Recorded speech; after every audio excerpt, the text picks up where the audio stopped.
The Galactic Transit Hub on Station Kepler 442 processed over 10,000 beings daily. Commuters from 100 worlds passed through its luminescent corridors, their forms as varied as the stars themselves. Among them, Akeem stood barely 4 feet tall, her chitinous blue exoskeleton gleaming under the artificial lights. She was Cathara, a species known throughout the galaxy for their diminutive stature and, consequently, their dismissal by nearly every other race. Akeem had learned long ago that height mattered in the galaxy. The Vraxians towered at 9 feet, their military prowess legendary. The Sultan stretched to 7 feet of sleek, calculating intelligence. Even the humans, those strange mammals from the recently inducted Earth, averaged nearly 6 feet. In a universe that equated size with capability, Akeem had spent her entire life being overlooked. She approached the employment kiosk for the 3rd time that week, her 4-fingered hands clutching her credentials pad. The holographic attendant barely glanced at her profile before the rejection flashed across the screen. Insufficient physical parameters for cargo handling. Insufficient height for security detail. Insufficient reach for maintenance operations. Always insufficient. Akeem's mandibles clicked softly in frustration. She had graduated top of her class in engineering. She could calculate hyperspace trajectories in her head. She had once held her breath for 40 minutes to repair a life support system in a flooded compartment. None of it mattered when she couldn't reach the standard control panels. "Excuse me, miss?"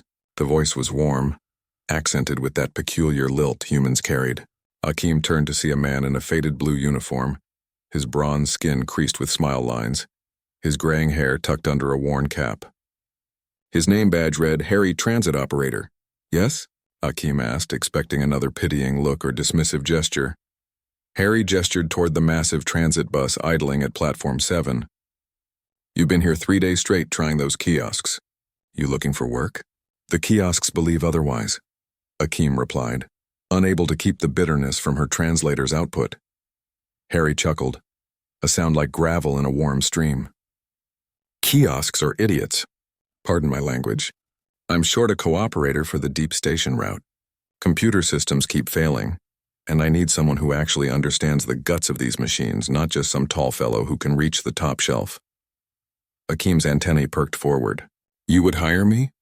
Without checking my parameters?" "Already did," Harry said, tapping his data pad.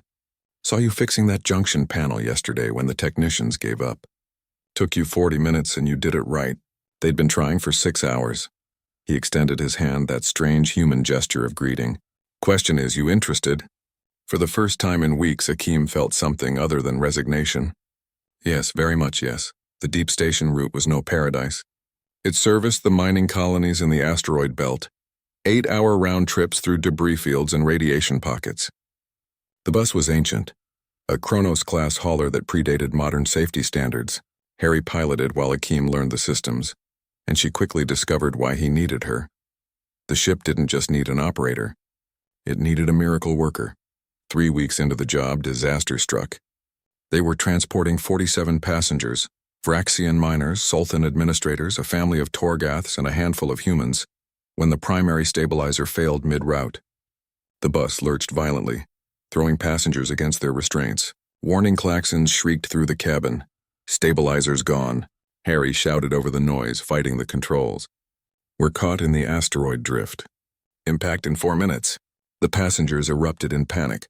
A Vraxian security officer, 8.5 feet of trained soldier, tried accessing the emergency manual override. His massive hands couldn't fit into the cramped access panel designed for beings half his size. "It's impossible," he roared.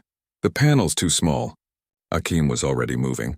She grabbed her toolkit and squeezed into the maintenance crawl space beneath the deck, a tunnel barely 2 feet high. Behind her, she heard Harry's steady voice calming the passengers, buying her time she might not have.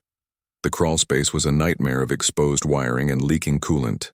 Akeem's small frame navigated through gaps that would have trapped any other species. She reached the stabilizer core just as another impact rattled the ship. 3 minutes. Her 4 fingers worked with precision, disconnecting the failed unit and rerouting power through the secondary systems. The Cathara had one advantage their size granted. Their neural processing speed was twice that of most species. While others saw a blur of motion, Akeem's mind processed each wire, each connection, each calculation with crystal clarity. 2 minutes.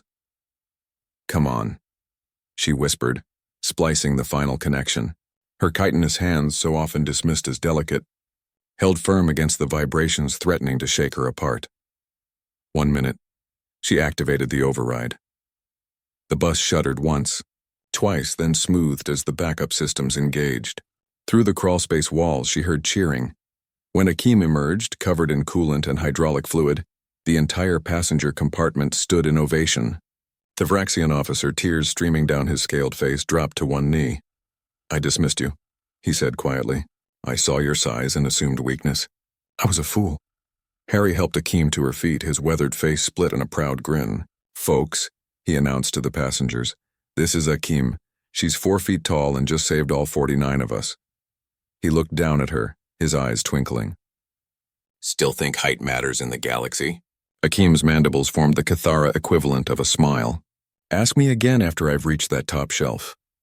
The laughter that filled the bus was universal, transcending species and size.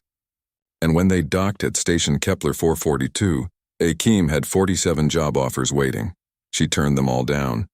She already had the best job in the galaxy, working alongside a human who had seen her strength when everyone else saw only her height. Sometimes, she reflected, it took humanity's strange wisdom to remind the galaxy of an ancient truth. Strength comes in all sizes. You just have to know where to look.